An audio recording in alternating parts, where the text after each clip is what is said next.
This meeting is held in compliance with Brown Act rules relating to telephonic and video conference meetings. SCAG offices are open for members of the public to attend and participate in person. Instructions for providing public comment have been provided in advance and are also included in the agenda packet.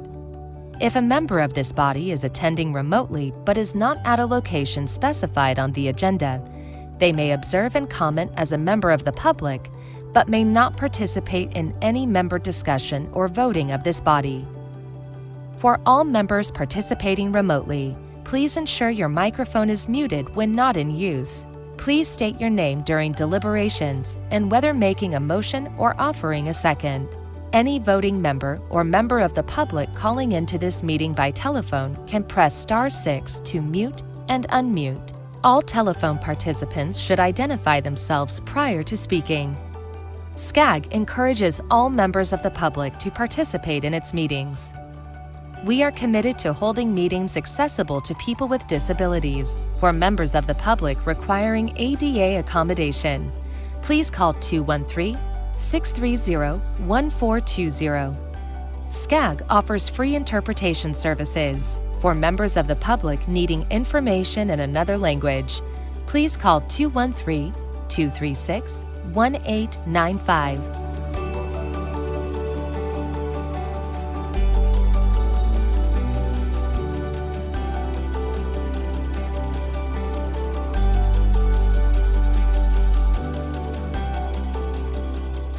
The meeting will now begin.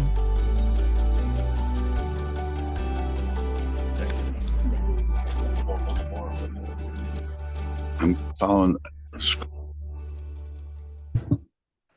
Hello, everybody. Good morning and welcome to today's CEHD Committee meeting. We have members in person and virtually as well.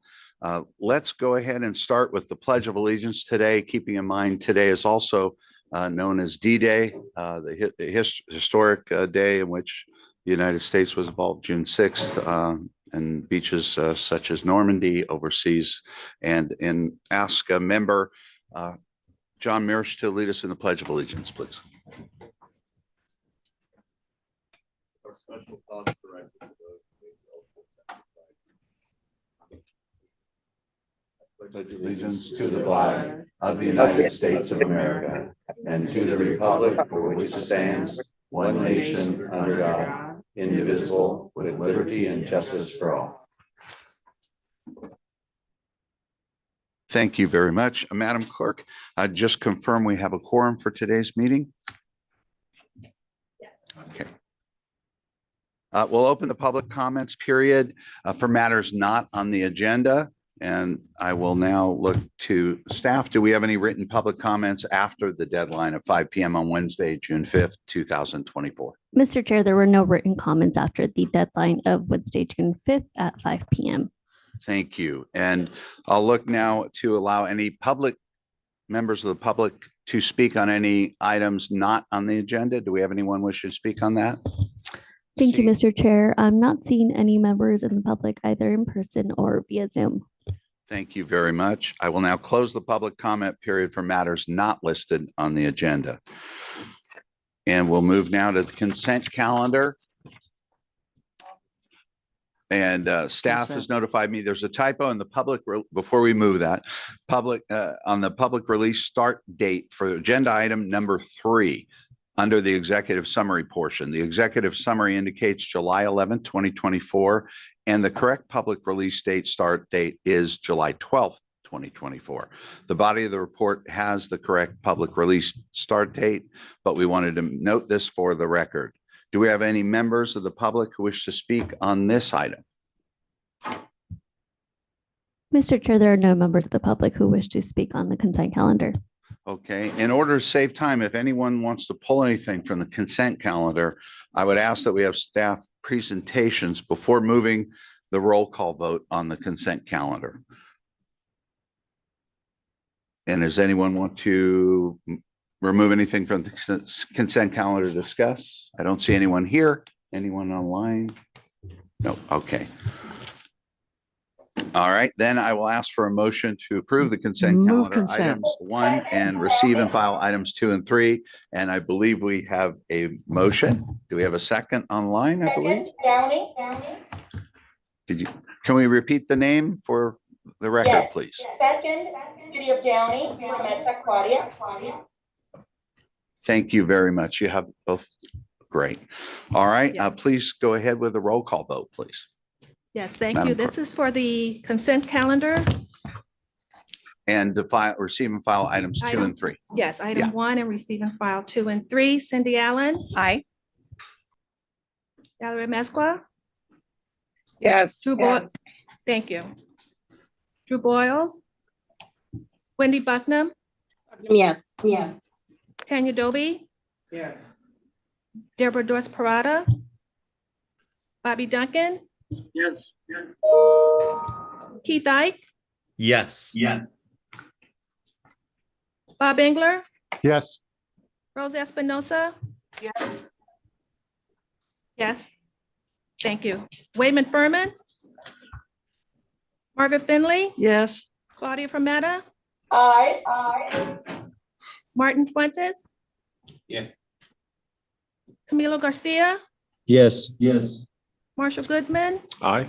Mark Henderson, Aye. Cecilia Huff, Yes. William Hussey, Yes. Linda Johnson, Kathleen Kelly, Yes. Lauren Kleiman, Matt Levere, Yes. thank you, Jet Liano, Yes. Carlos Leon, Casey McKeon, Yes. John Marriage, Yes. Geneva Mojado, Yes. thank you, Joseph Morbito, Yes. Suzette Mullins, Yes. Joseph Murphy, Yes. thank you, George Nava, Yes. Marcela Nava, Yes. Misty Perez, Freddie Puzza, Nithya Raman, Rocky Rhodes, Yes. Sonny Santinez, Yes. David Shapiro, Yes. Becky Shevlin, Yes. Mary Solorio, Helen Tran, Mark Warrenick, Equinetta Warren, Tony Wu, Yes. Frank Yokoyama. Well, thank you. Chair, the motion. Tammy Kim wasn't called, and I'm a yes.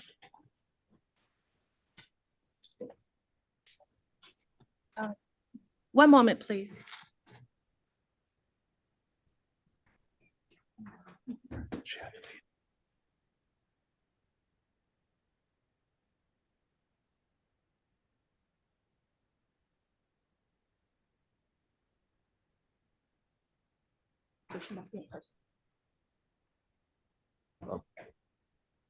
Member Kim, we want to check if you're at a notice location on the agenda.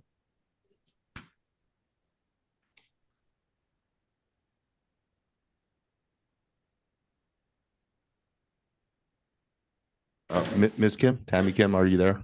Yes. We want to verify that you're at a notice location on the agenda. I believe so, yes. My assistant worked on this. City Hall? Yeah. Is that at which city hall is that? Irvine City Hall, 1 Civic Center Plaza.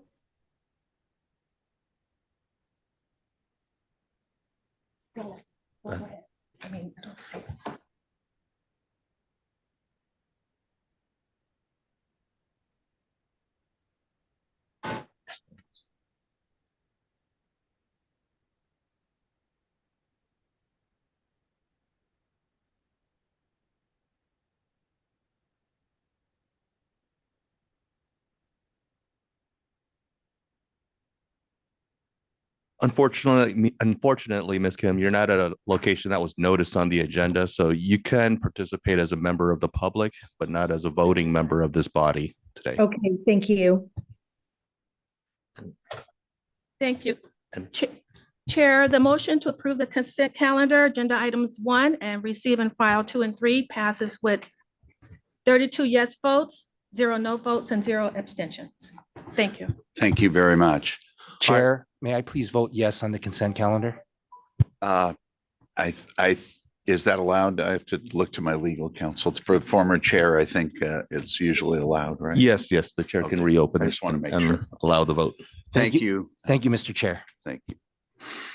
We'll move on to item number 4, information items, expanding homeownership, shared appreciation programs. We have Jacob Noonan from Planning Supervisor for SCAG, Liz Bieber for Housing Strategies Manager from LACDA, and William Hughes, Executive Director from the Irvine Community Land Trust. Do we have any members of the public wishing to speak on this item? Mr. Chair, I'm not seeing any members of the public who wish to speak on item number 4. Okay. Are there any members?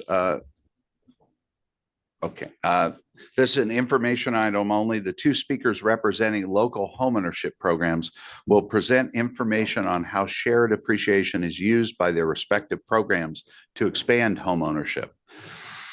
This presentation supports Connect SoCal 2024, which includes a regional planning policy that calls for promoting innovative strategies and partnerships to increase homeownership opportunities across the region. I will now ask Jacob Noonan, Planning Supervisor, to introduce the panel. Thank you, Chair Shapiro. Adequate housing supply at various rents and sales prices is essential to a thriving region, and it is a core area of SCAG's work. The CEHD Committee has previously hosted 2 panels on expanding homeownership, one in January of 22 on available financing and support programs, and the other in March of 22 on non-traditional construction methods. As the 3rd panel of the series, today's speakers, of course, will speak on shared appreciation homeownership or shared equity. This is a home ownership model that is essentially, it's an approach that reduces the purchase price of a home using a one-time public investment, which makes the home affordable to an income qualifying individual or family to purchase.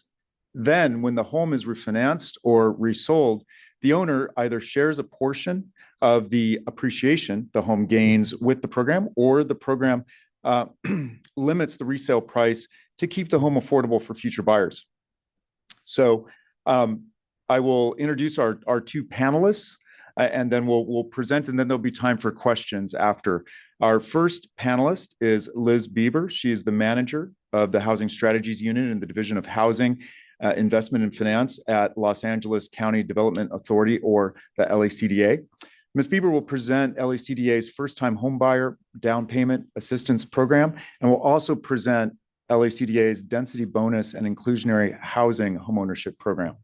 Following Ms. Bieber, our second panelist is Billy Hughes, the Executive Director for the Irvine Community Land Trust, who will present how his organization uses shared equity to achieve its mission, which is to support the city of Irvine's housing goals.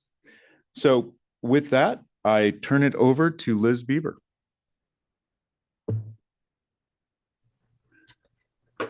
Thank you, Jacob. And thank you so much for having me here today. I hope that I have the technical abilities to move forward in this slide, so let's give it a try.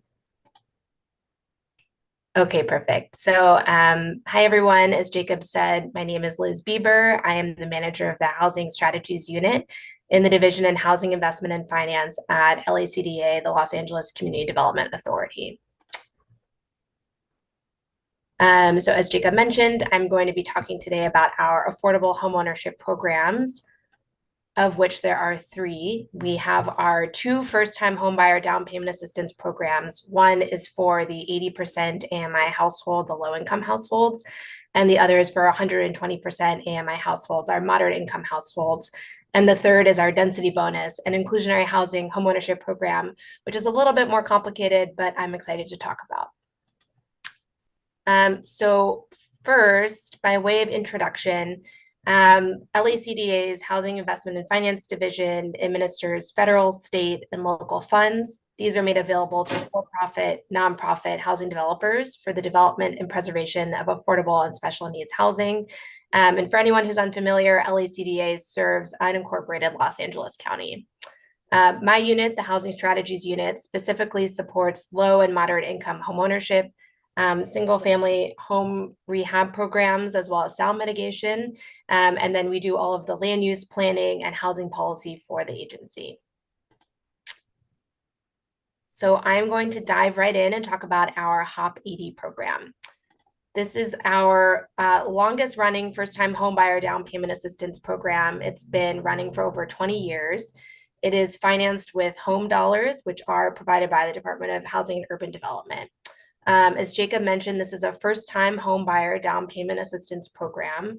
It is a second trust deed mortgage. It's silent, so there's 0% interest in deferred payments. Our program loan amount for this program is $100,000 or 20% of the purchase price, whichever is less. We serve single family homes, condos, and townhomes as well. The home buyer can come to us with a maximum purchase price of $700,000, and their maximum investment that they put down cannot exceed $150,000. So of course, as mentioned, the household's maximum income cannot exceed 80% AMI.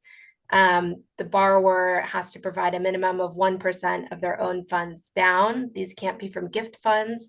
They must participate in an 8-hour homebuyer counseling session approved by HUD. They have to be US citizens, and the maximum debt to income ratio cannot exceed 50%, but we do allow it to go up to 55% for an FHA-backed first trust deed.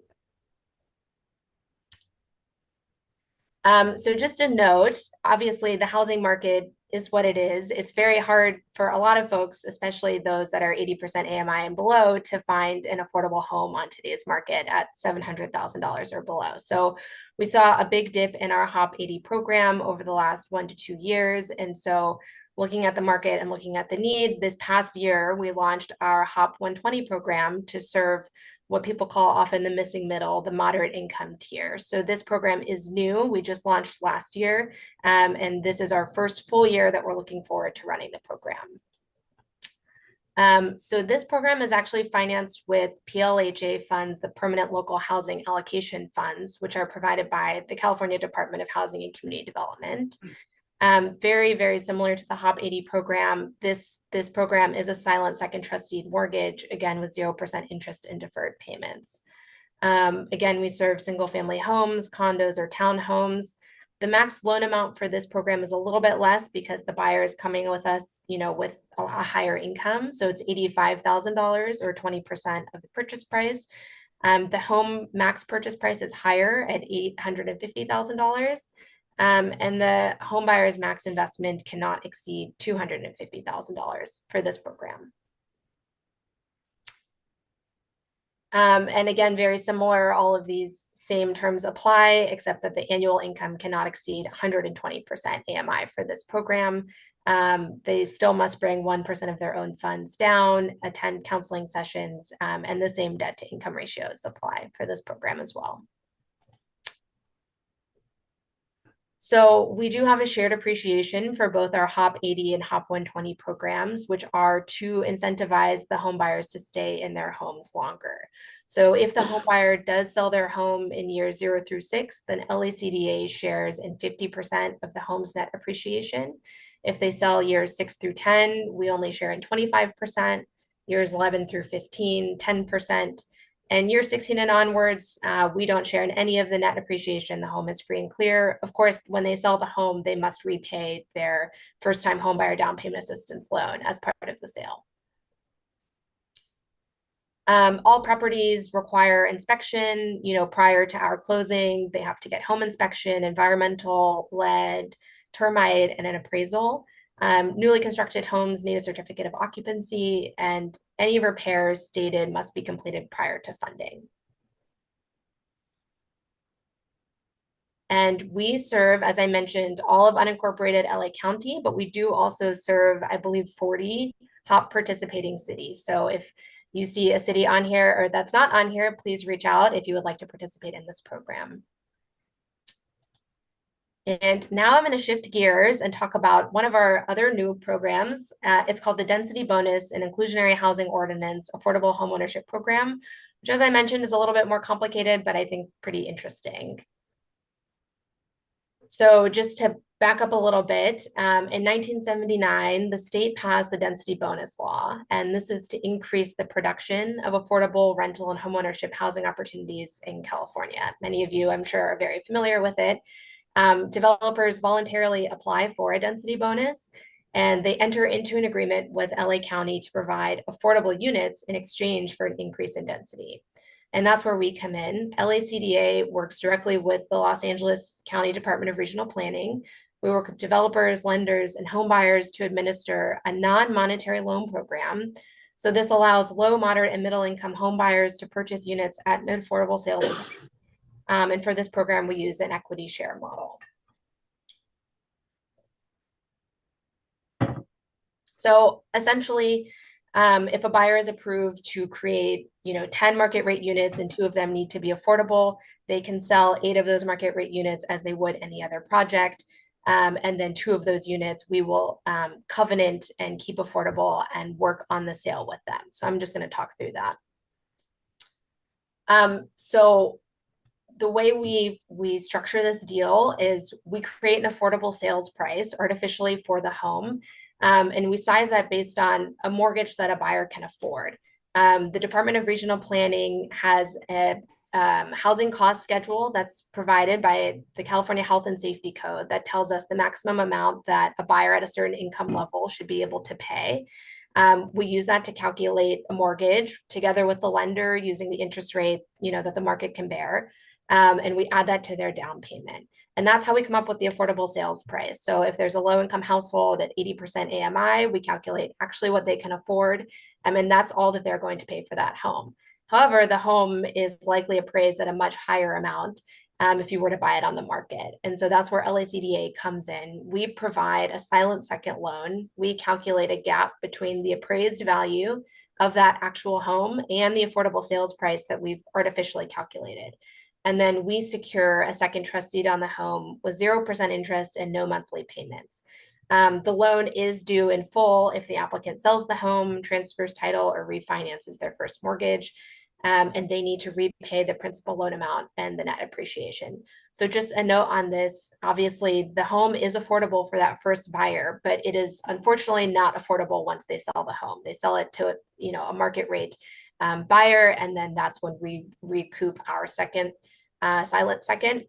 So unlike the programs that Billy's going to talk about where they're working on longer term affordability, this program does not do that, though we are looking at ways to provide maybe a different kind of program that would also do that. So in terms of our net appreciation, LACDA's share of net appreciation is the purchase of the portion of the purchase price made up by the LACDA second loan. So if a home is appraised at $500,000 and the affordable sales price is $250,000, that's what the buyer can afford.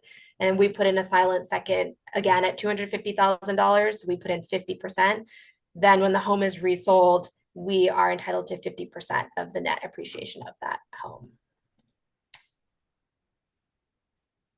So just some requirements for this program: an applicant cannot have owned a home in the past 3 years. They must be income qualified, and this is completely dependent on the project. Density bonus units can serve anywhere from 50% to 150% AMI level home buyers. These designated units are occupied as a principal residence. They can't be leased out. Very similar to our HOP programs, maximum debt to income ratio cannot exceed 50%. Or 55% with FHA backed. An applicant must invest 5% of their own funds, and the home buyer does have to receive counseling and education. And that is all I have for today, and I believe we're taking questions at the end, but here's my contact information. Please reach out if you have any questions or comments. We'd love to hear from you. Thank you so much, and I'll send it back to Jacob. Thank you so much. So our next presenter is Billy Hughes, who is the Executive Director for the Irvine Community Land Trust. Take it away, Billy.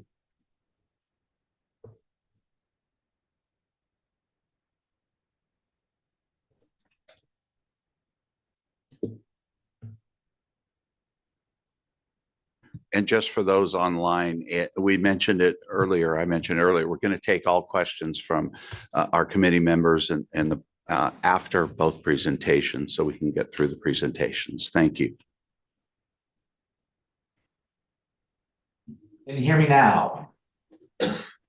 Yes, we can hear you now. Okay, thank you, Jacob. Thank you, everybody. Good morning. My name is Billy Hughes. I'm the Executive Director of Irvine Community Land Trust, and a shout out to our past chair, Tammy Kim. So it's good to see you again. Irvine Community Land Trust was formed in, and I can't control that. Yes, I can. Trying to work through the technology here, guys. There we go. All right. Irvine Community Land Trust. Next slide, Jacob, if you're controlling it. We were born out of the, actually as a city department in the city of Irvine in 2006 to really set forth a mission to provide affordable housing in the city of Irvine. Next slide.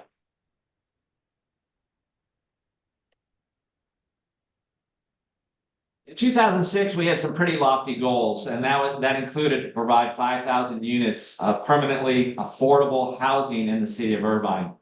Obviously, this has a factor on all the housing elements that you guys deal with, and those were, again, very lofty goals. We're striving to get there, and that is a combination of both rental and for sale product for the city of Irvine. Next slide, please. What we were set up to do was really stewardship and high quality housing construction, provide affordable housing within the city of Irvine. Our bylaws, as we were founded, allow us to go out through the city or through the Orange County in general, but really our focus over the last 10, 15 years has really been in the city of Irvine. Next slide. How we're set up, we are really set up as a land trust. We acquire the property and then we will ground lease it. And the reason we do that is we wanted to make sure that the deed restrictions remain on the property and go with the property no matter what happens to it in the future. And thus, as Liz said, our projects, anything that we're involved in will be perpetually affordable. So it survives generations and sales and resales, et cetera, et cetera. We also have a stewardship outreach. We want to maintain communication with the homeowners and whatever residential tenants that we have. And then we are set up, we're blessed with a pretty robust endowment that allows us to do certain things. And we'll get into that a little bit when for sale product. Next slide. We are governed by a board of directors, chair, vice chair, treasurer, secretary. We have, currently we have 7 board members, 2 of which, and again, going back to our relationship to the city, 2 of our board members are nominated by the city. And typically we have 2 board members on our chair, in our board of directors all the time. Next slide. Next slide. Those are just our board members. Again, our mission is to support the city of Irvine housing goals with permanently affordable housing through home ownership, rental, and special needs. Next slide. We're going to get into a model, if you will, a case study in Sage Park. But what we wanted to do is create permanently affordable housing opportunities for moderate income families. Moderate is identified as 120% of AMI, as you guys know. Homes will be part of a homeowner association, whether it's a for rent product or a for sale product. And thus, as a ground lessor to the project, we would maintain certain controls, if you will, certain communications and make sure that it survives the affordability and survives many generations and resales. Our goal, the last point there is our goal is to make sure that our product, whatever we're involved in, does not look affordable. So it's going to tie into all the high standards that the city of Irvine has. You're not going to drive by one of our projects and say, oh, that's the affordable project. You're going to drive by and say, I expect to pay a lot more in rent or a lot pay a lot higher in a sales price. So we want to tie it into the city of Irvine and their standards. Next slide. Let's go ahead and go on to the next slide, Jacob, if we could. Next slide. Those two slides, we're just really talking about our rental projects. And our rental projects are set up where we are either conveyed land or we acquire land. We would be the landowner, as I said. And then we would, in the past, in our rental projects, we have partnered and ground leased the land to other affordable housing developers. And we've created a deed that we've put on the land, perpetual, and it has the restrictions that we want and the restrictions that benefit the city of Irvine.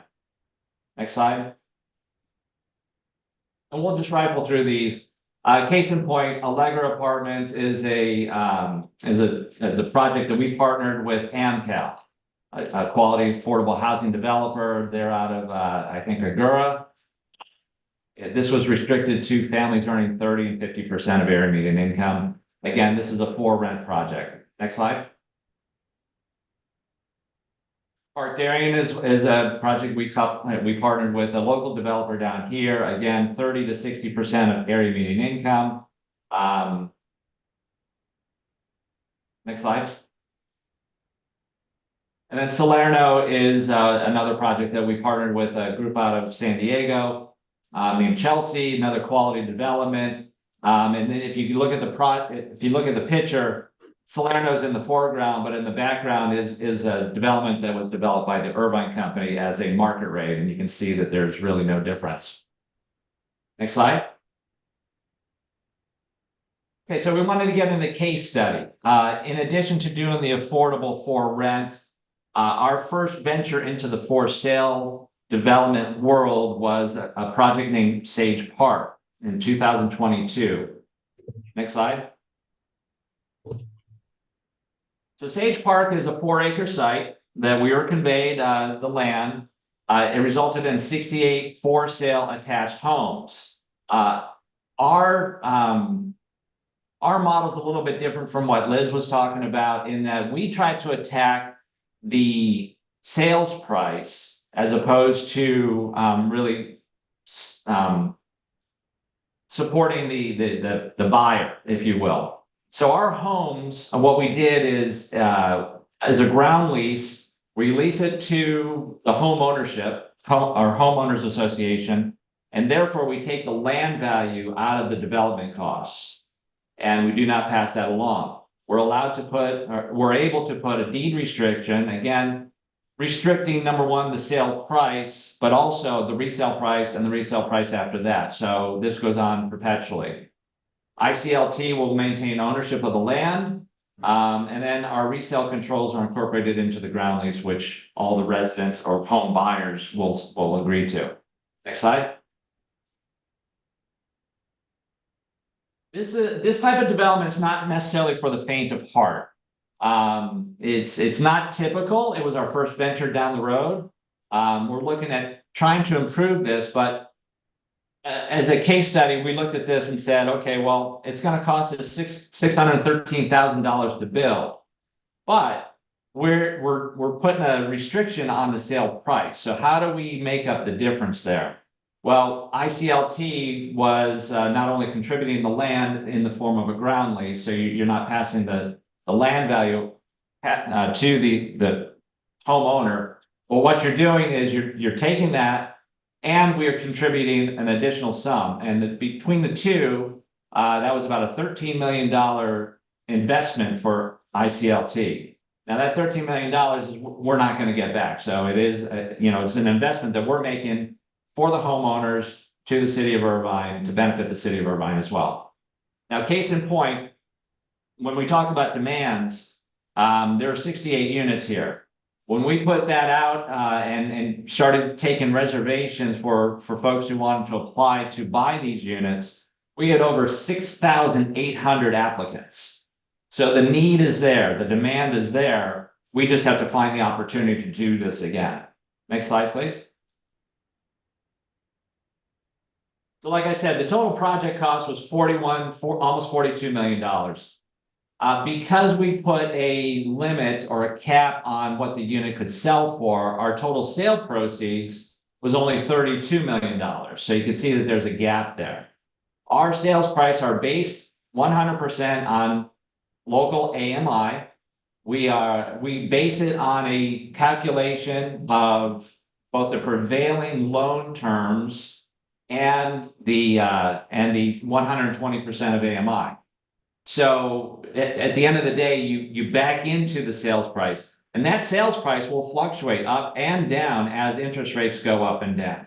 If interest rates are going to rise, that limits the amount of mortgage that our buyer can afford, and thus could limit or cap the ultimate sale price if they end up reselling it.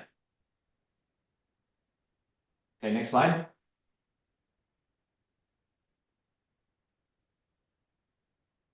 So Sage Park site development occurred. We did it in 2 phases, 4 months apart, so we wanted to stack them on top of each other. It includes the community amenities, solar systems. Only fixed rate mortgages were approved. Again, we had 6,800 applicants for 68 units. Home prices that we were working with was 120% of AMI.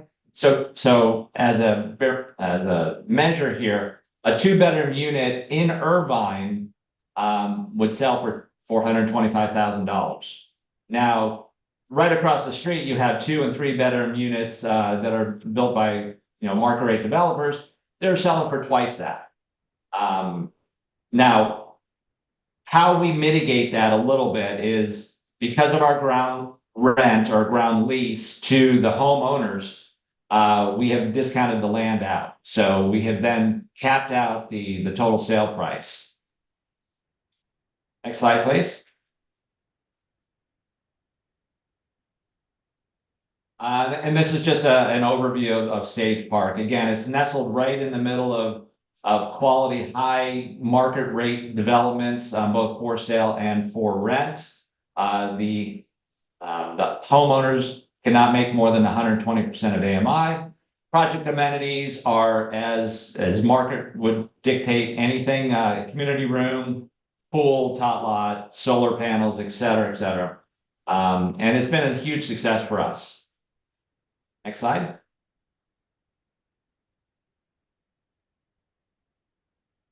You can rifle through these. That's kind of what it looks like as a site layout. It is pretty high density in Irvine, but it ties very well into the neighborhood. We didn't want to look like an albatross in the neighborhood.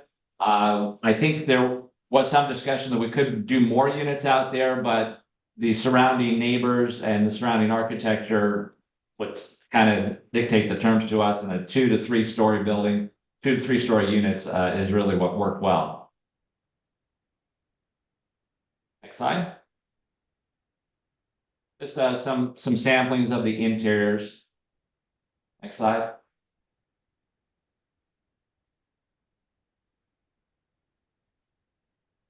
And next slide.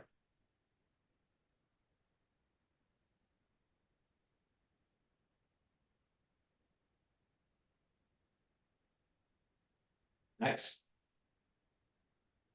Today's excitement is beyond incredible. It's something that we've dreamed of for so many years, and to be in front of all the people that supported us to be here, it's an honor, and we're so excited to be a part of Irvine again in this wonderful city. The city of Irvine is magical. 1, for the demographics. 2, I know it's like the safest city around America. I firmly believe it, but I love its beauty. The hikes, the trails, the parks. It's just great for children. It's a great place to grow a family. We're beside ourselves. We're absolutely beside ourselves. We walk the halls, we walk the rooms, we walk the kitchen, and it doesn't feel real. It feels surreal. It really does. We are very excited, to say the least. It means everything. You want to talk about a long away dream or a far off, something unattainable, to finally become a reality. Not just being a homeowner, but being a homeowner in the city of Irvine, with the schools and the safety and how beautiful everything here is. I mean, it's just, you can't ask for anything better than this. It really is amazing.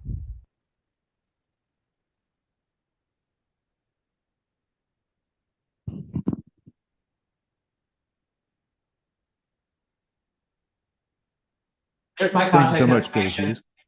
I know we're going to have some questions after this, I guess, Jacob. But feel free to reach out to me.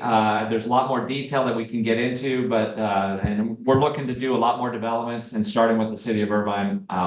The opportunities are out there, the demand's out there, so we look to duplicate this model over and over and over if we can. Thank you so much. And I turn it back over to you, Chair Shapiro, and myself and the panelists are available for your questions. Thank you very much. And now it's time for members of the CEHD committee to ask questions. I'll entertain questions from members in person first and then virtually after that. So we'll start with the first one. I believe I see Margaret Finley, the Honorable Margaret Finley. Thank you. You know, taking a look at these people, they were so excited about their home. I know they talk about this is home ownership isn't necessarily still the American dream, but seeing something like this, I really believe it still is.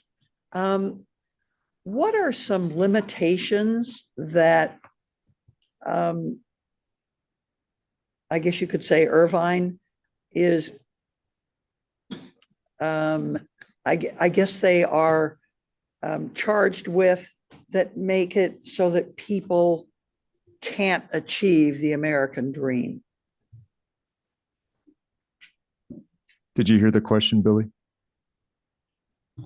I heard it. I didn't necessarily understand it. Are you looking for limitations for entry into the purchase? Yes, yes. Really, the only limitation we have is availability. You know, the demand is there. We only had the ability to build 68 units, and we took 6,800 applicants. You know, that's a huge number, a huge demand, and it's evidence. I believe you're right. I think that the American dream is there, that people still want to buy. Certainly in South Orange County here in Irvine, it's the price will kind of price you out. And it's very difficult to find affordable housing that matches the scale of, you know, your typical salaries. So it is it's preventable because of the costs.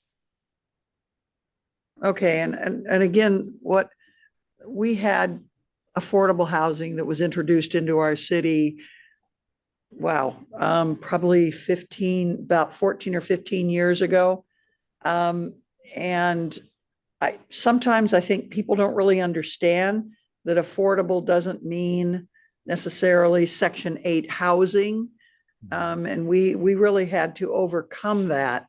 Now people seem to be more understanding with housing for, you know, because we have such a huge segment of homeless people in our population. So I think this is great. I've loved seeing your presentation. Thank you very much, and thanks for what you're doing.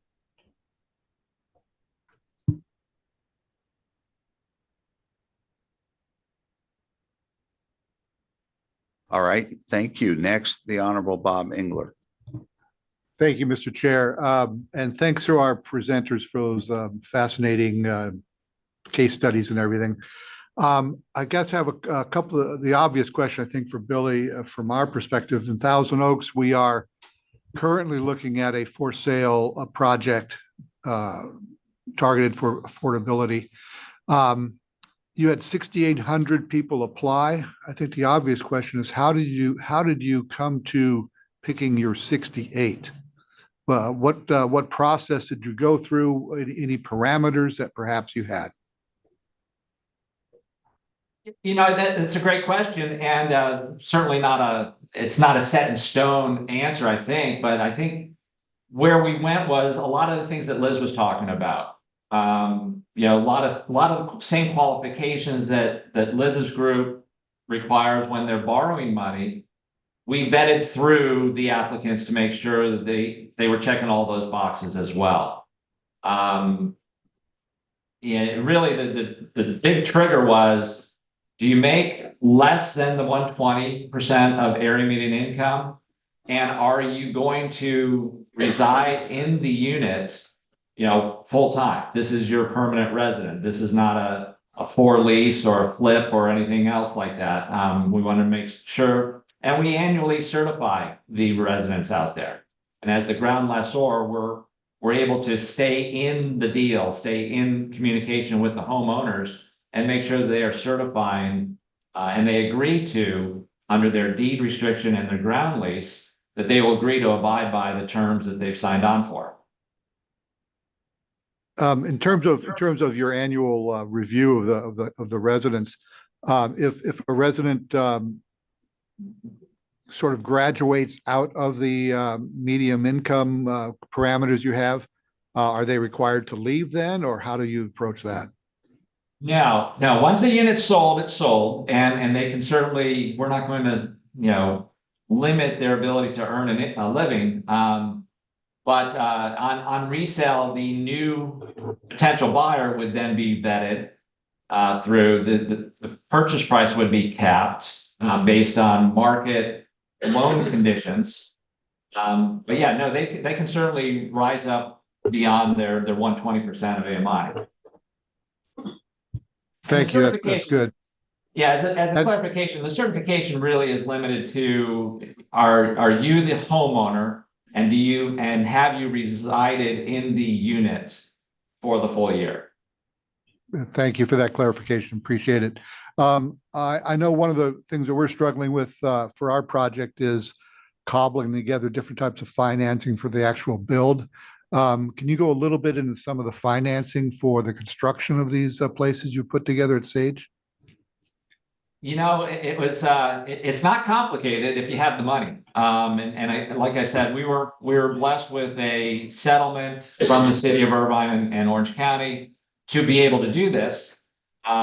It's not something that you're going to see too often because there are not a whole lot of nonprofits that are willing to invest permanent money without a return. And that's really what the decision we made to do this. On the flip side, on the buyer side, I think that, very similar to what Liz presented, those are all the same types of programs that the home buyer would tap into, but we were limited in that. It was really, the lenders would walk them through that, and we're not necessarily involved in that side of it. Thank you for that, and thank you, Mr. Chair. Thank you. And the Honorable Joseph Morbido, please. Yeah, just a couple of maybe fill in some gaps here, because on page 45, where it says the mission statement, you mentioned special needs. Can you define special needs? Yeah, so special needs is kind of a category that is more applicable to the for rent and the rental projects.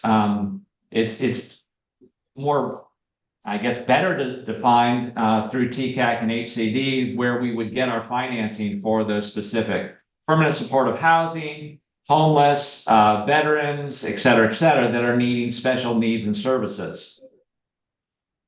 That's why I asked, because I know that there's a low-income for rent development in my district in Wildemar, and they use the term special needs, which to the average person, special needs might be Down syndrome or special needs like that, where it's more, they're using it as you used it. And I think it's can be a little confusing, but appreciate that.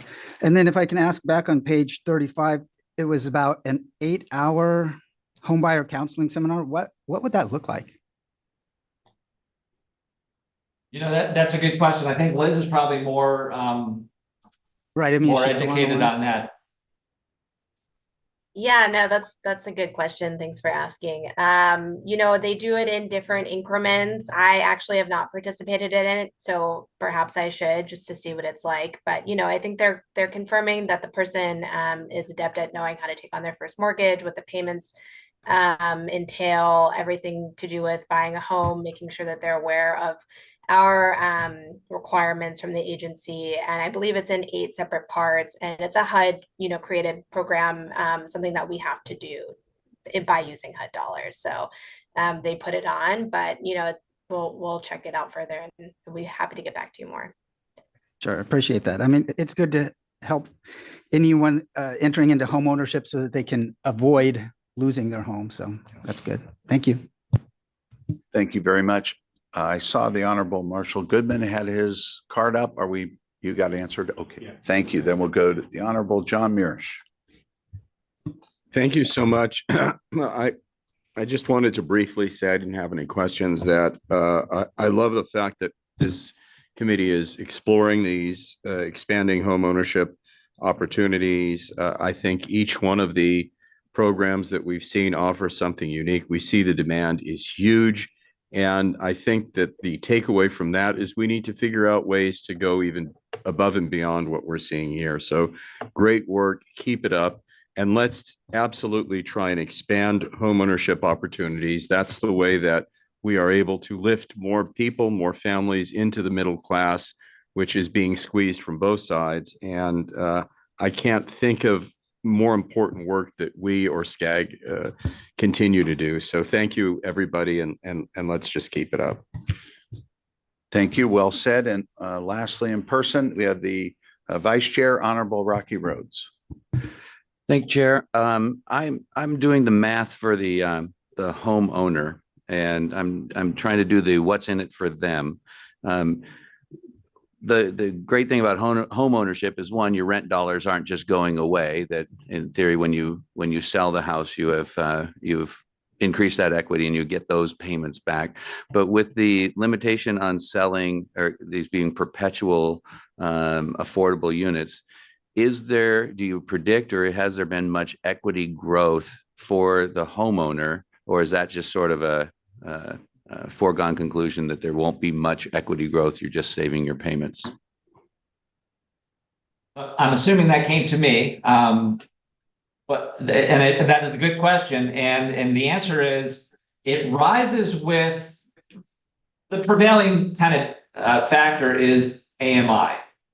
And I don't know that the last time I saw AMI decrease. So I think that the opportunity for the homeowner is that while it's limited, it's not necessarily, you're not going to get a comp from across the street. But what it is limited to is your AMI and dictating the terms of the typical mortgage term that's prevailing out there. So over the last 2 years, I will say that that's specific unit, that $420,000, $425,000 unit that sold initially, could be sold at AMI, 120% of AMI based on current mortgage rates, north or just south of 600,000. So there is significant appreciation. It's just not market appreciation.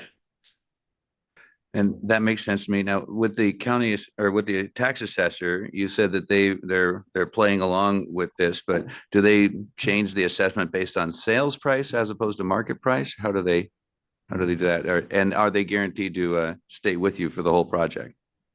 That's a good question. Oh, sorry. Go ahead, Bill. Go ahead, Liz. No, that's a good question. We have worked with the tax assessor on that, and they do give us an affordable sales price rubric. So they do assess the property at the affordable sales price for the initial home sale. Awesome. Thank you. Yeah, and on our side, obviously the land is discounted out of their assessed value. So that's number one. And because we are a nonprofit, there's no tax on the land. So they're really just kind of assessed on the improvements. And they would not be reassessed on market, they'd be reassessed if the unit sold.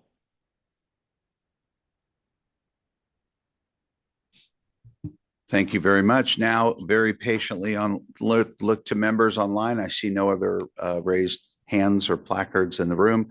To the Honorable Sonny San Ynez. Yeah, good morning.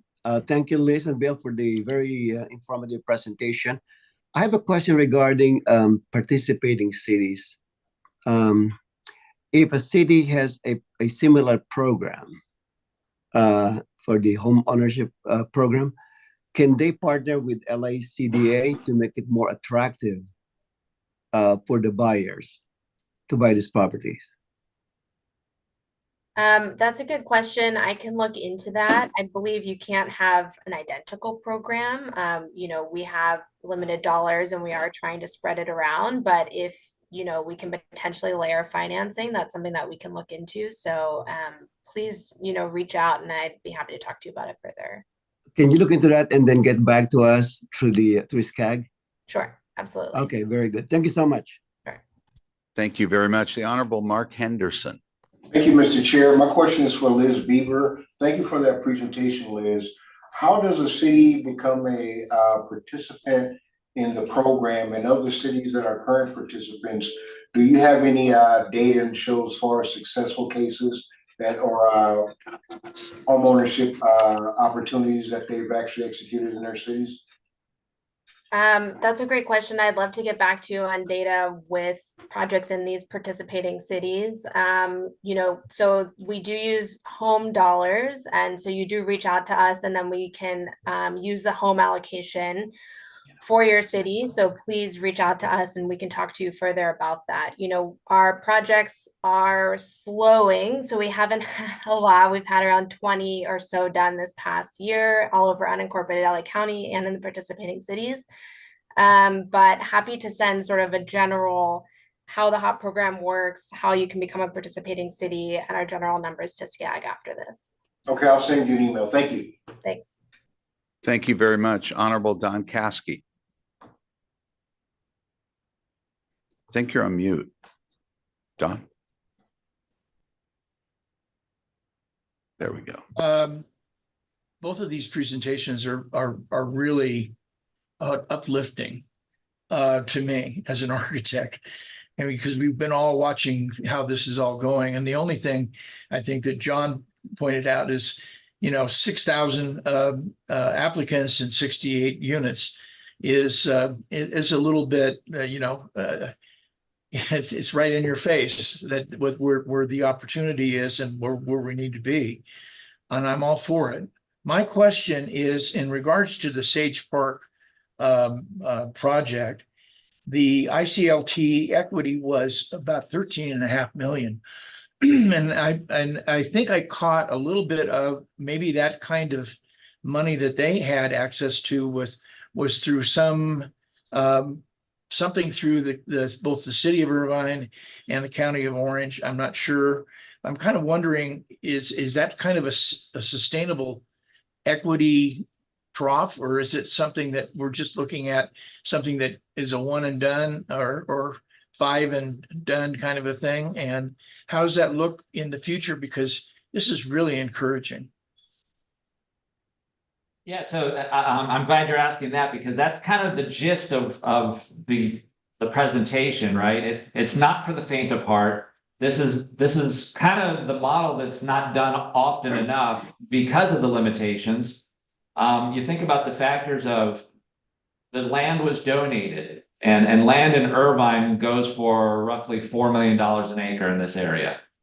If you're donating the land, you're immediately taking $250,000 off the table for a sales price. We coupled that with our call it seed money, call it a settlement fund. That how we started as ICLT was through a settlement that came through the city, and with our mission attached to that, we're looking at that and saying this is not economically, feasibly, it's not a good. If I was a for-profit developer, I would not be doing this. So you need an entity like us that's well capitalized, that has a mission that says we are going to provide affordable housing, kind of at whatever cost.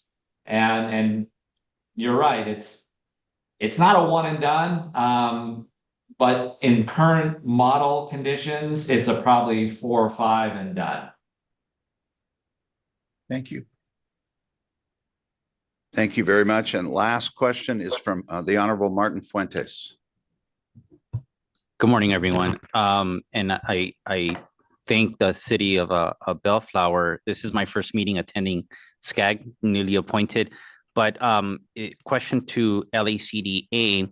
I'm here on behalf of the Gateway Council of Governments. They have a newly formed land trust I just want to ask what level of collaboration there currently is now with our newly formed land trust.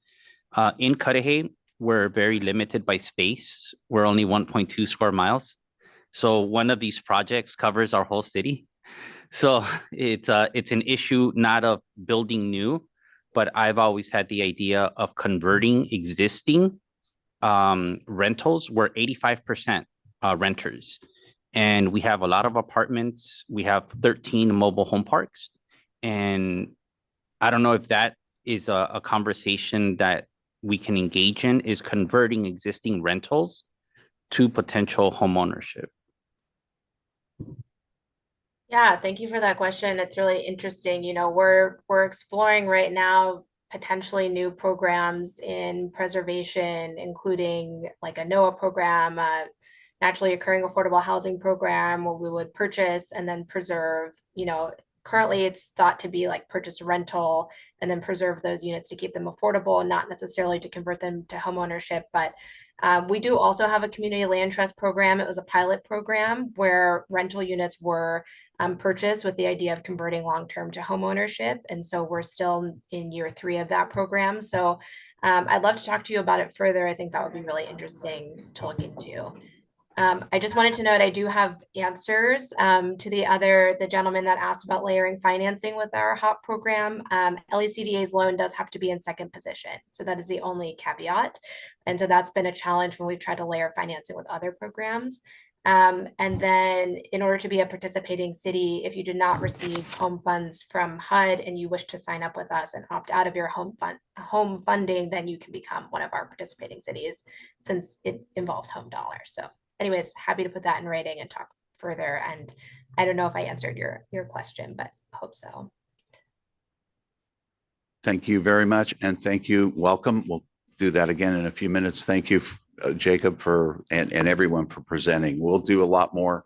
We'll have a lot more coming before this committee in the future because this is so important. Let's move on to item number 5, regional rail station housing analysis. This is do we have any members of the public wishing to speak on this item? Pardon me. Mr. Chair, there are no members of the public who wish to speak on item number 5. Thank you. This is an information item. This is one of the REAP 1.0 projects. SCAG recently completed an infill housing study for 9 cities focusing on the area around the regional rail stations. The staff report will provide a summary of the study, including opportunities and constraints to encourage housing production near transit. The consultant team will discuss the study and strategies developed for the various cities. I will now ask Greg Asher, Planning Supervisor, to share the presentation and to introduce the consulting item. Welcome. Great, thank you. Good morning, Chair, committee members. My name is Greg Asher, and I was the project manager for this study you'll hear about today. The SCAG Regional Rail Station Area Housing Analysis. Quite a mouthful, but it's very interesting work. Excuse me. So this study was intended to support efforts across the region to accelerate housing production at all income levels near regional rail stations, which in our region is part of the MetroLink system. And I should clarify, the rail station area was the 1 mile circle around each of the stations, the MetroLink stations. So more specifically, we went through a systematic process of identifying, excuse me, opportunity areas, coordinating with local jurisdictions, and developing action steps that will help the production of housing and housing supportive infrastructure. So the project consisted of 4 major phases. The first was a system-wide scan of housing potential near all of the regional rail stations. Then identifying, the second phase was identifying those station areas with the higher housing potential. And then next we worked closely with 9 jurisdictions who volunteered to work with us to identify specific housing strategies unique to each jurisdiction. And finally, we prepared housing implementation strategies for each of these 9 jurisdictions. By the way, you mentioned it, but this project was funded by the state through the Regional Early Action Planning Program, as we know it, REAP 1.0. So during phase one of this project, the consulting team, who you will be hearing from shortly, consisting of BAE and PlaceWorks, both California firms that we've all worked with, they analyzed the entire Metrolink system consisting of 61 Metrolink station areas in the SCAG region through a data-driven quantitative process. And the purpose of this analysis was to identify the 16 station areas out of the 61 that had the highest potential for housing production in that 1 mile circle area, based on a variety of metrics that we developed, such as existing land use, zoning, future transit connectivity, vacant land, and other factors. In phase two of the project, the goal was to continue to evaluate the 16 station areas, and then narrowing that list to a further 9 station areas that would receive additional planning and land use planning support. So we started with the 61, went to 16, went to 9, and then working with those 9. And then the final 2 phases consisted of working with those 9 jurisdictions to prepare housing implementation strategies for each of those 9 that were unique to each jurisdiction. So it was not just a cookie cutter, one size fits all that could always be applied, although some lessons would apply to almost all station areas and all jurisdictions. So a sampling of the work efforts that were produced included helping those jurisdictions with their RHNA allocations, analysis of their existing zoning, analysis of their specific plans in those areas, to identify potential modifications that are needed or could be used to attract further housing development in those areas. And then we also used advanced GIS for cities to visualize those station areas and what those would look like. So real quickly, the 9 jurisdictions that volunteered to participate in this study were Buena Park, Oxnard, Rancho Cucamonga, Corona, Riverside, Laguna Niguel, San Bernardino with Omnitrans, Pomona, and Fullerton. So I'm going to stop there. I know we're running a little short on time, and I'm going to turn over to our consultant, Aaron Barker, who's here to go into more detail. So we'll have plenty of time for Q&A. So thank you. And Aaron, you want to come on up? Mike's ready. There is your controller. Hey, everyone. Let me make sure I can.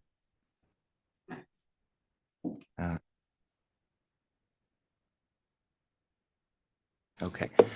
Thank you, Greg, and thank you to SCAG and the committee for having us.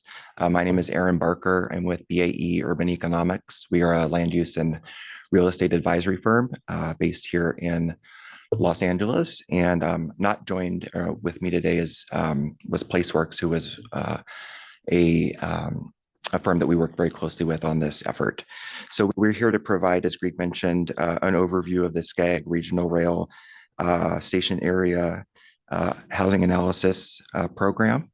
And we'll go to the next slide here. So in terms of the project background, as Greg mentioned, this was at first a very data-driven exercise.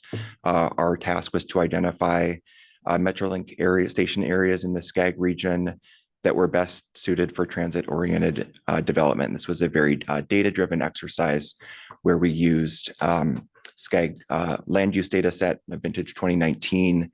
We also looked at some equity indicators such as TCAC opportunity scores. We also looked at transit connectivity and really wanting to get a feel for which station areas in the portfolio were sort of most ideally suited for our very focused mandate of accelerating housing production. As he mentioned, this was funded through a REAP 1.0 grant administered through SCAG. And we were sort of, again, spearheaded with helping accelerate housing production and meet the region's goals of producing 1.3 million new housing units by the year 2029. So this was certainly a collaborative group effort in terms of partnerships. SCAG was in the lead with Metrolink. We also had the consultant team comprised of my firm BAE with PlaceWorks, and then again the participating jurisdictions that Greg mentioned as well. So just a quick overview of the phases of this project. This was occurred over 2 years. So it was there was definitely a lot of thought and great analysis that went into this. The first phase was the system-wide station area scan, where we really looked at all station areas. The phase 2, once we had sort of used that data-driven analysis to get to 16 areas, we really took sort of an additional quantitative approach as well as some qualitative approach. So we were in a unique sort of period in the SCAG region where jurisdictions were beginning to have their housing elements certified. So we had the opportunity to take a look at housing element sites and get a feel for to what extent there was actual capacity that was near these station areas. We also looked at recent TOD development activity as kind of a proxy for on-the-ground readiness for housing production in each of these station areas. And there was also a pretty robust community outreach component during phase 2. So we really sat down with each of the jurisdictions that made that first cut and wanted to get to know kind of what their needs were, whether this was an exercise that they felt would be beneficial to them. In some cases, they had literally just started a comprehensive land use exercise or a specific plan amendment, and this wasn't going to be this might have been a duplicative effort. In other cases, they were really sort of excited. They had the opportunity to do some testing of draft land use concepts. So there was really quite a range of readiness in terms of the jurisdictions.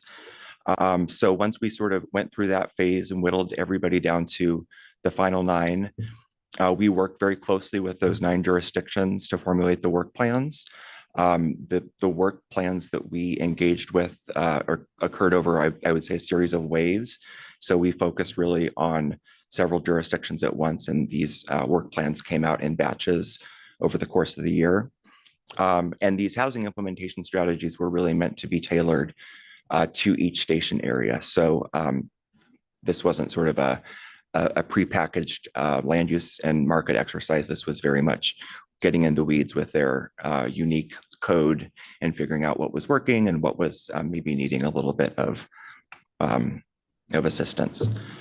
So as Greg mentioned, we had sort of our first scan results. This is with the very data-driven, mostly land use capacity-driven exercise, where we had a group of jurisdictions who appeared poised to have their housing sort of accelerated through enhanced work activities. Our phase 2, so we were sort of whittling these down. As I mentioned, we were sort of in a unique position where we had access to housing element sites inventories for some of the jurisdictions. So that was a really great way of kind of determining a sort of the capacity within each station area for accelerating this housing production. And what we found during this exercise was that there was really quite a range of capacities at these Metrolink station areas. Here you can see, I think this was an analysis that we did for the downtown Riverside station area, up to 3,800 new units through their analyzing their housing element sites.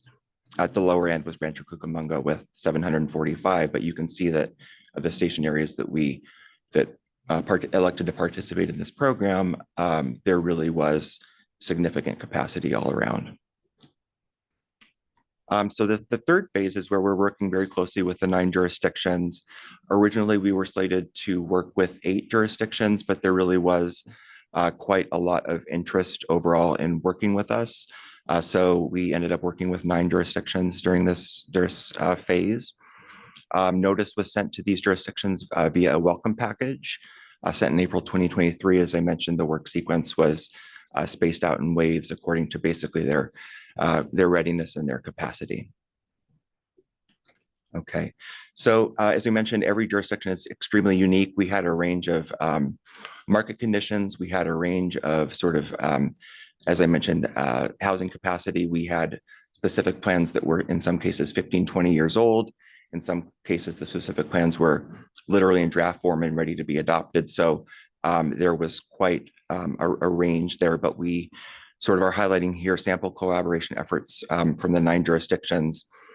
Buena Park was one of the jurisdictions that really was probably the most ready to benefit from this exercise. So they had some draft development standards that we were able to test, and they were really about ready to go to council, and we'll get into that a bit more. For the city of Oxnard, we explored possible code modifications to help dispose of surplus land near their station areas for new housing. And for the city of Corona, they were actually a little bit more interested in learning how updates to the statewide density bonus law were going to impact their ability to plan for new housing. So we worked with them closely on analyzing what impact those new guidelines might have on planning applications moving through. And just a little bit of a deeper dive here into the work effort for Buena Park. They tasked us with looking at their mixed use overlay zones. So these were new zones that were created that would provide opportunity in formerly commercial areas or existing commercial areas where that they would be providing some incentives for incentivizing residential and mixed use development where it wasn't previously allowed. And again, this plan that they brought forth was recently approved by the commission as well as city council, and they'll be implemented as part of a general plan amendment and zone change. So in terms of kind of key project takeaways and next steps, we'll talk about what we found in terms of maximizing opportunities for housing production at these station areas. As Greg mentioned, there were some common themes and challenges that we found. Every jurisdiction was unique, but we did see some takeaways that were relatively consistent. So we'll want to sort of talk through some of the lessons that were learned for future work efforts and talk about what some of the jurisdictions have in mind for implementing some of these strategies moving forward. So in terms of opportunities, we learned primarily through this data-driven exercise in phase one that the production potential is not necessarily spread equally across all station areas. There is quite a bit of a range, but for these 9 station areas in particular, we certainly found that there was quite a bit of housing capacity that could be unleashed. And so projects such as this were great because we could work with each jurisdiction individually and do sort of a really tailored roadmap to help them attract the housing that they would like to see. Some of the common themes that we found relating to challenges that some of these jurisdictions were facing include the following. So some of the jurisdictions had commercial overlay requirements that were quite large and that were impacting the financial feasibility of some of the pro formas that we were running. And so we looked at maybe opportunities for modifying those somewhat to perhaps focus on 100% corners instead, or reducing sort of the percentages that were required. Another common theme that we found were development standards that were in conflict. So maybe they had quite a high density allowance, but at the same time, a lower FAR, for example, wasn't allowing them to achieve that density. So we flagged that for the jurisdiction and let them know that there was some conflict there. As I mentioned, there was quite a range in terms of market conditions across the jurisdictions. We had some jurisdictions that had demonstrated really successful TOD efforts. Those were market conditions where rents were quite a bit higher. Some jurisdictions were a little bit more challenged in terms of market conditions, especially when it came to typologies that we were looking at, RAP and podium, which are a little bit more development intensive and cost more on a per square foot basis. And we also noticed that jurisdictions had quite a range of impact fees. So some were quite high and were impacting the pro forma a bit negatively. Some inclusionary requirements were also needing to be recalibrated a bit to make sure that development wasn't stymied. So in terms of lessons learned for future work efforts, I think some of the takeaways we learned was that each jurisdiction faces very unique opportunities and challenges, and that there's no real single toolbox that can be applied. So this was a really great program in that we were sort of given the freedom and the opportunity to work closely with these cities and really hear what zones they wanted to test. Some were very clear that they wanted to test X zone. with X parcel size and just figure out what they could be doing to sort of incentivize housing that they hadn't seen a permit application in a while. We also found that city capacity was really important too. A lot of the jurisdictions that were kind of in that second phase were still sort of in the process of working with HCD to get their elements certified. So they were just really frank about their lack of bandwidth. So we definitely took that into consideration when we were talking through which cities wanted to work with us. In some cases, we're making recommendations. These are all voluntary recommendations to the code. We could say, something to the effect of, we found that this may be a potential obstacle to housing. Perhaps it was a code that was written 10, 15, 20 years ago.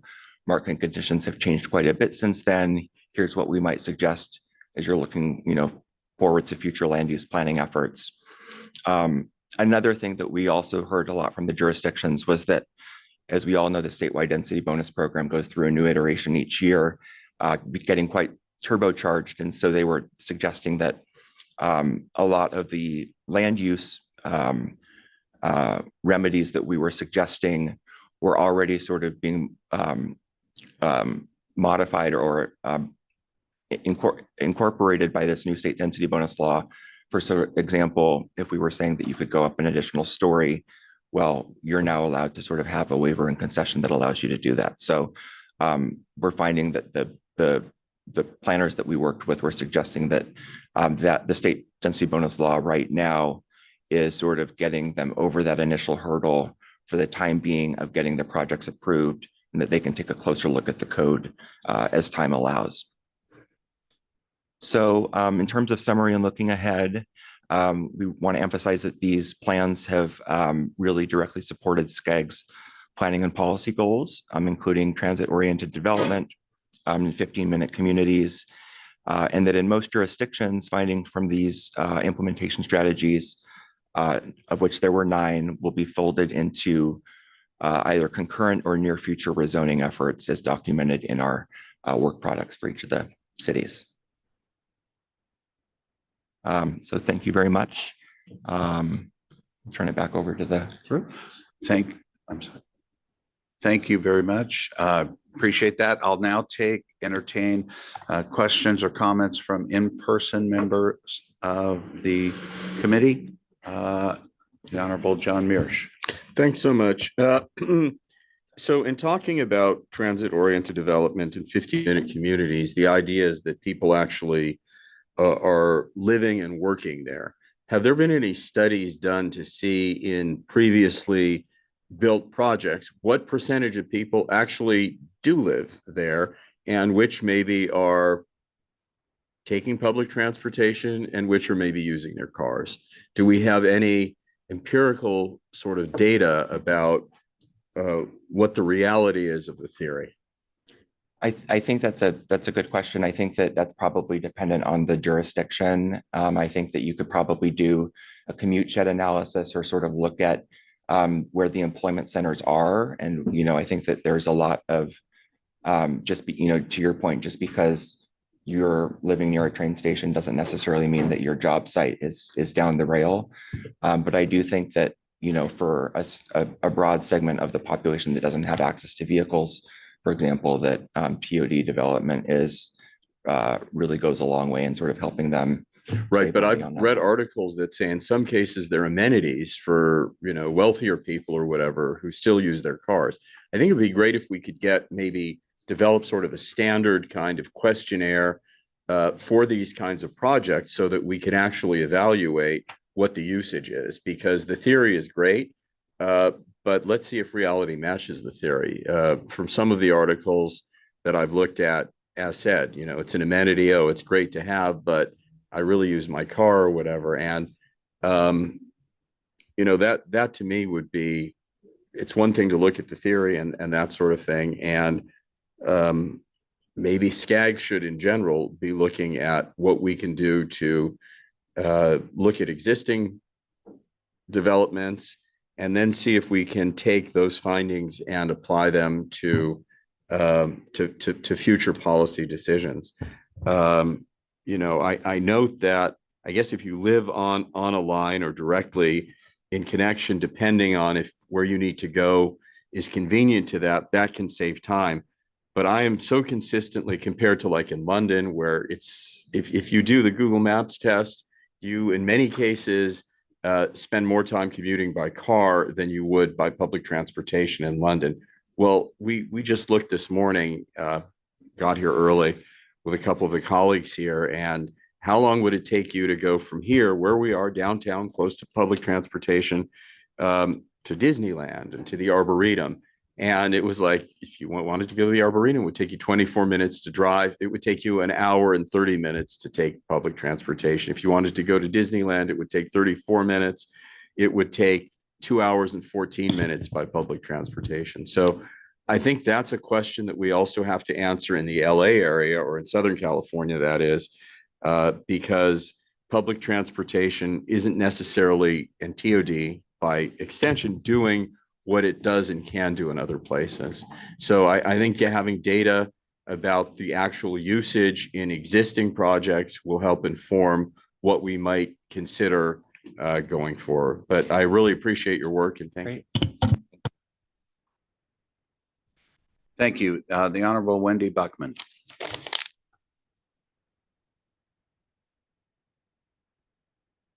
I believe there was a raised hand online. I think you're muted. Wendy? There we go. I didn't see the button. Hang on. Just really quick, thank you for including the information on the fact that the Laguna Niguel station is adjacent to Metro Link for Mission Viejo. Has the study team completed a final report that we could be shared with Mission Viejo, even though Laguna Niguel was the participating entity? And so we can learn more about the specific analyses, et cetera, and the recommendations that were included. I do believe that each individual work plan that was prepared for the cities will be made public. That's my understanding. How soon? I can't answer that right now, but we'll get back to you. Member Buckman, this is Elizabeth Carvajal, Deputy Director. I'll connect with staff on when we're finalizing the report, and we'll make sure that we get that over to you. Thank you very much. And seeing no more hands raised virtually or in person, I want to thank Greg and thank you very much. Could you please provide your contact information to staff? Sure. They could share it with the CEHD committee in case there are follow-up questions they'd like to reach out to you. Appreciate it. Thank you very much. Thank you. We'll move on to item number 6. California's our favorite topic, Housing Future 2040. The next regional housing needs allocation with Mayan Johnson here. Do we have any members of the public wishing to speak on this item? Mr. Chair, I see no members who wish to speak on item number 6. Thank you. This is an information item. As part of AB 101 from 2019, the California Department of Housing and Community Development, known as HCD, was required to submit a report to the state legislature on reforming RHNA. Many of you will remember that this committee and regional council approved a comment letter to HCD with SCAG's recommendations for RHNA reform last summer. SCAG submitted the letter to HCD in September. In late April, HCD finally published its report on RHNA reform. It's quite large, 176 pages.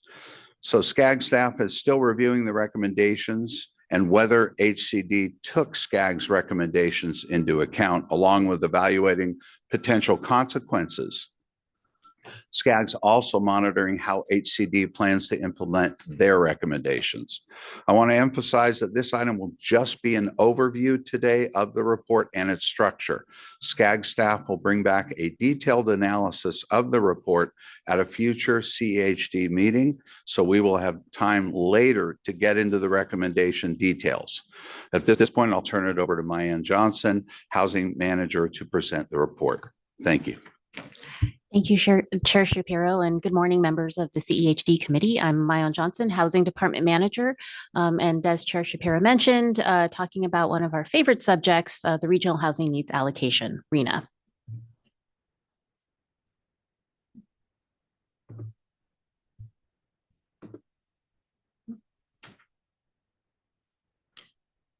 So a little background about this report that was published by HCD per AB 101, which is the same bill that gave us REAP funding. You just heard one of the projects in the last agenda item that came out of that.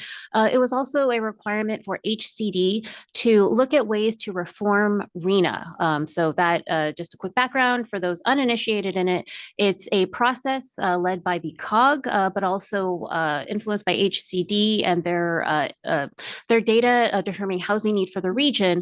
But every 8 years, SCAG develops a RHNA allocation for every jurisdiction that represents existing and projected housing need. And then each jurisdiction will take that RHNA allocation and update its housing element accordingly.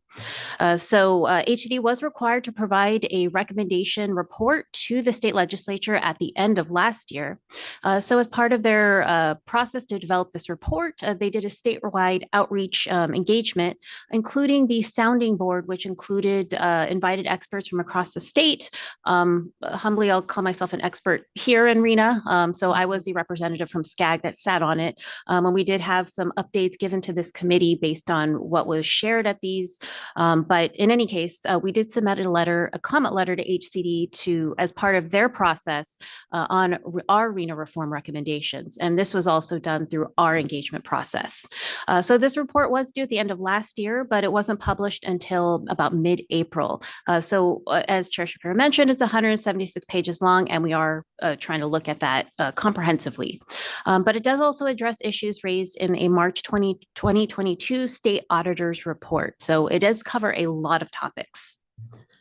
So the structure I'm going to go over today in the interest of time is this presentation will just go over the organization of the report and the topic areas. We'll be coming back at future meetings to talk about specific topics that are recommended in this report. So the report is organized by HCD as how they plan to implement these recommendations. So you have in the first section recommendations to state legislature. So these require statutory changes. There are policy considerations in the next chapter. So that's just looking at, they don't have specific recommendations for those policies that they'd like to do, but they would like that to be part of the consideration when making reform changes. And then there's also future HCD efforts. So these are changes that don't need statutory changes, and HCD can do them administratively. And then there's an appendix summarizing their outreach, including their sounding board agendas. So the topic areas, if you're interested on what they're recommending changes on, I divided them into three main areas. So you have the regional housing needs determination process. So that's a process to determine our regional need. For those familiar with the SIX cycle, that's that 1.3 million number for SCAG representing our housing need.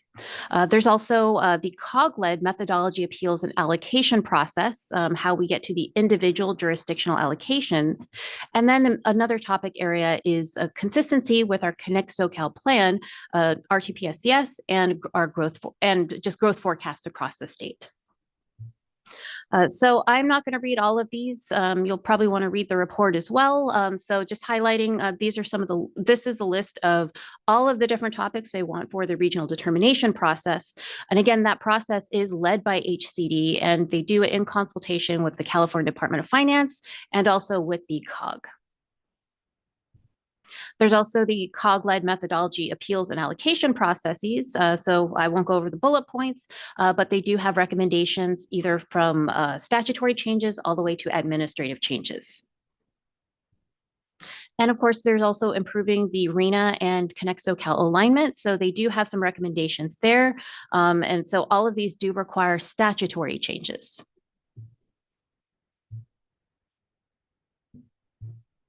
So I do want to point out that the report doesn't say exactly when they're going to implement these changes or make those push these recommendations forward. They do note that they'd like them done before the 7th cycle. So if we followed the same schedule as we did for the 6th cycle, we would probably start as a COG probably around 2026 because it would need to be adopted in our RHNA would need to be adopted in 2028. However, in early May, AB 3093, sponsored by Assemblymember Ward, that is a bill that was submitted to the state legislature as a gut and amend bill. So it was introduced later in the legislative session, but this has it is intended to implement the first recommendation of the report, in which it would RHNA would now address unhoused populations or those experiencing homelessness. So the mechanism to do that is proposed as having six income categories for RHNA. Currently, there are 4. This would include the addition of acutely low and extremely low income in the RHNA process. So that's intended again to implement the first recommendation of including homelessness in the RHNA count. So this is something that is going before LCMC, but right now this is of course still in development. So our next steps, staff will continue to do some report analysis and an evaluation of how and or if and what extent our recommendations submitted are included in the report. And of course, we'll continue to monitor HCD and legislation for how they're implementing these, including legislative implementation actions.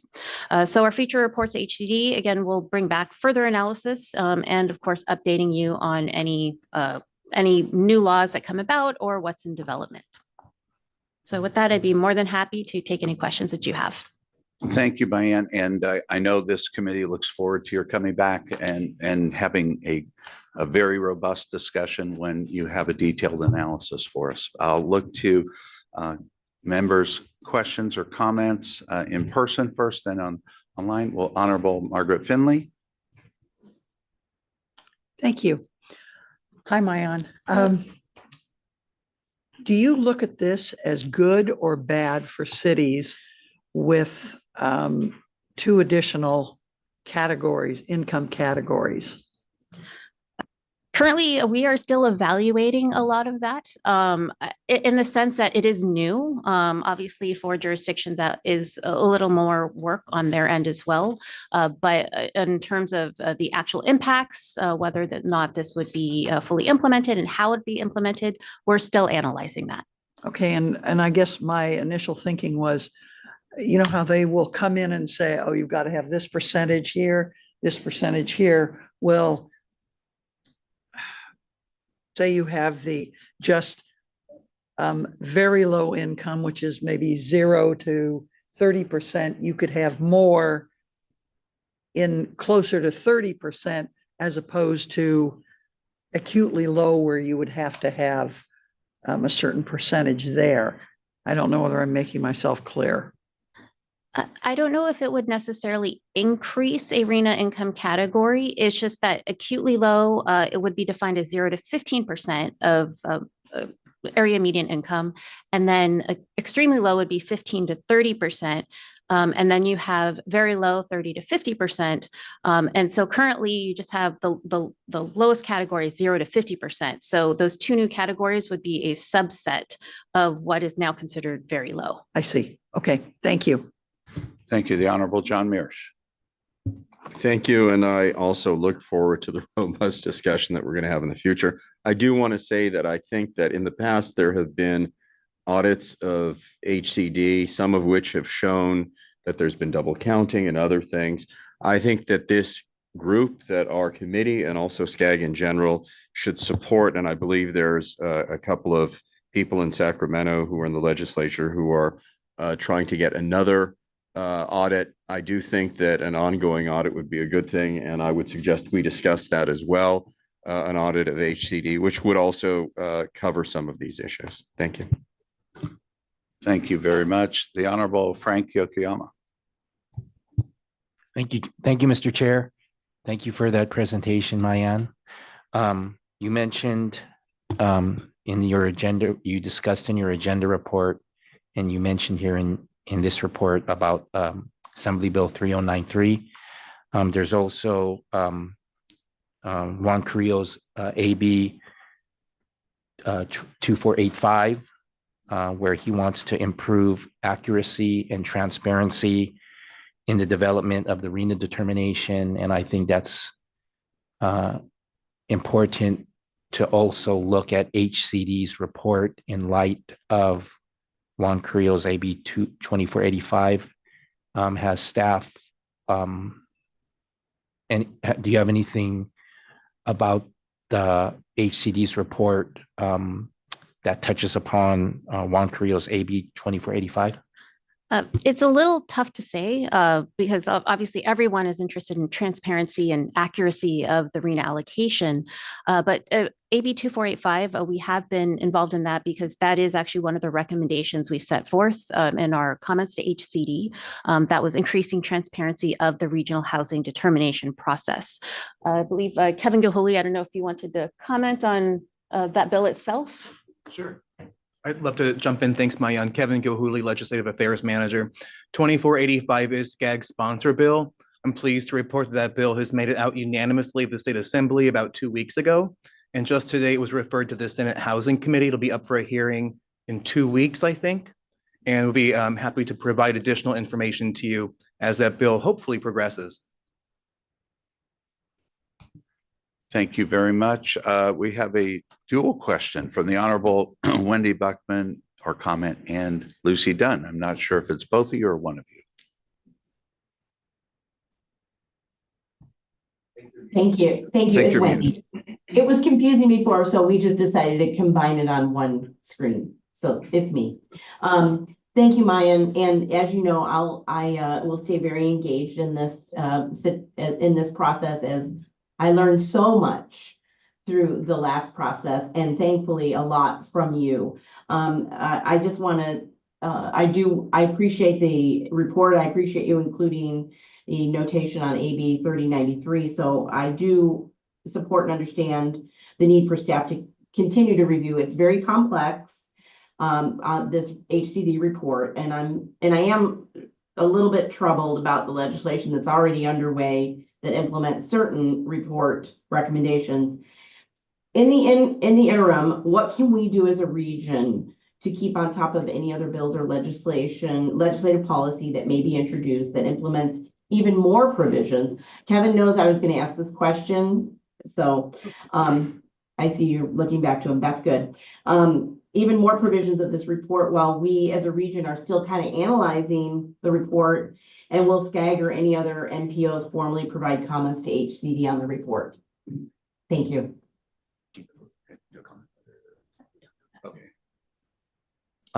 This is Kevin Gilhooly, Legislative Affairs Manager. Happy to respond to that additional question through the chair from Committee Member Bucknam. And the answer is, emphatically yes. Like, we will definitely be monitoring all sorts of updates out of Sacramento on whether any of these additional recommendations from HCD's reports manifest themselves into new legislative bills. We'll be doing that both internally as SCAG staff and with the help of our advocates in Sacramento Crew Strategies. But we also work in partnership with CalCog, with the other metropolitan planning organizations and COGs in California. We also rely on feedback that we get from our member cities and from the sub-regional COGs as well. So if the consultants or the staff at Mission Viejo identify something that's problematic or troubling or promising from their perspective, we would certainly welcome that information and that feedback.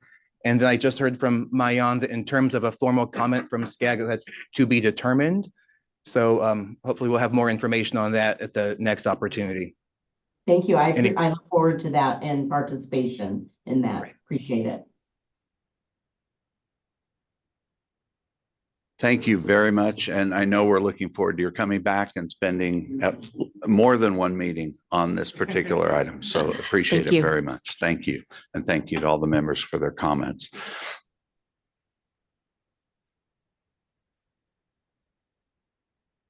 I just get to go ahead and take a moment now quickly to thank you. This is my first meeting as chair, and I'm very excited to be here in person with all of you and virtually. Appreciate your giving up your time. Everybody's time is valuable, but this is a great group great organization and a great group of leaders, and everyone has ideas, and I'm looking forward to working all together to reach our goals. And I know we're going to spend a lot of time on RHNA and other things, housing, a lot of other items, but new ideas are welcome too. Anyone's ideas are good. So I am looking forward to listening and hearing what you all have to say and working together. I'm pleased to be working with Vice Chair Rhodes as well. And we are very lucky to have Yvette, Carmen, Richard, and of course, Elizabeth here running the show. We get to sit up here and drink coffee and call on you. That's the important thing. No, but truly, it's an honor to be here, and I look forward to listening and working with all of you. And I want to give a shout out, because I didn't get a chance last time, to thank the former chair for 2 years. That's a big task, Frank Yokoyama, for his tremendous work. His leadership, he lived and worked tirelessly for this committee and for SCAG, and still does. So thank you very much for your leadership and showing us the way, showing me the way to be here as well. Appreciate it. Also today, I want to welcome new members to the CEHD Committee. First of all, you've already heard from him, Martin Fuentes from the Gateway Cities COG. Welcome. And William Bill Hussey from SBCTA. Did I get it right? And I believe virtually Jeff Wood from Regional Council District 24. So welcome, Jeff. And I'd also like to thank the following individual for his work as a member of the CEHD Committee, which has now concluded. Andrew Sorega from Regional Council District 31 in La Mirada. Thank you very much for your work. And just a quick recap on the General Assembly. Most of us attended. This year, there were more than 800 attendees, esteemed speakers, panelists, members, partners, and sponsors who gathered in May for the 2024 Regional Conference and General Assembly in the desert. Local and regional leaders gathered to collaborate on fundamental issues such as mobility, housing, and communities, the environment, excuse me, and the economy following the adoption of Connect SoCal 2024. I needed the coffee. Okay. The long-term plan vision also for Southern California. And I want to thank especially the host committee and all the staff who worked so hard to make it what I think is one of the best General Assemblies I have attended so far. It really was a great opportunity to work together, to listen, and hopefully next year, I think we'll be even better with all of our collaboration. So thank you very much. And my goal in advance will be to always end on time. So you have a few minutes before the regional council, or to at least keep to our time. Thank you.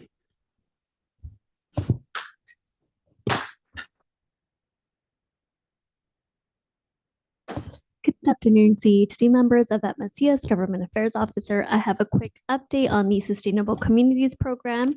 On June 6th, the SCAG Regional Council approved a call for application guidelines for an estimated 10.4 million. That's 10.4 million in funding through the Sustainable Communities Program. Eligible projects include community-wide area plans and quick build projects. Funded projects will align with Connect SoCal 2024 to build and maintain an integrated multimodal transportation network. The call for applications is anticipated for this summer 2024, and more information will follow from staff. If I may, Mr. Chair, can I pass it over to Elizabeth Carvajal for a quick REAP update? Hello, everyone. On May 30th, the legislative leadership in the State Assembly and State Senate announced the joint legislative budget plan. Thanks to the collective advocacy efforts of SCAG and our partners, the joint legislative budget plan restores funding for several programs cut under the governor's budget and the May revision. The joint legislative budget plan would reduce proposed cuts to the REAP program from 300 million to 50 million and protect the active transportation program. Restoring funding to the REAP 2.0 program and protecting funding for the active transportation program align with the goals of Connect SoCal 2024 and are important resources for plan implementation. If this budget is approved, we hope to move forward with significant REAP sub-applications and will continue engagement to restart the program once the budget is finalized. Thank you.